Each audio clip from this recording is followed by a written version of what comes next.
好，咁今次咧就同大家分享一個相信大家都聽過噶啦，四字詞語叫知行合一，亦都係我哋妙法老師咧喺我哋中心咧經常強調嘅一樣嘢，一個即係佢要求大家要做到呢樣嘢嘅。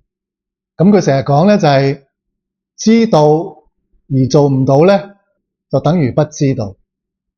咁我哋其實知行合一咧，我哋都可以分兩個層次去睇嘅。第一個層次咧就係知同行，知同行嘅意思就係話你知道咗，你係要實行出嚟，咁先叫做真係知道。你知道而唔做，咁其實即係唔係知道咯。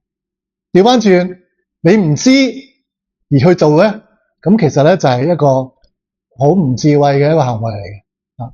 咁所以知同行嘅關係係一層。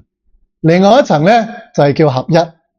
合一咧，除咗我哋講知行合一係知同行要相等一齊做嘅意思之外咧，其實我哋喺中心合一另外一個層次嘅意思咧都好緊要嘅，就係希望大家咧係可以做到內外都係一樣嘅，即係唔會話心裏邊諗緊一樣嘢，但係你表達出嚟又係另外一樣嘢。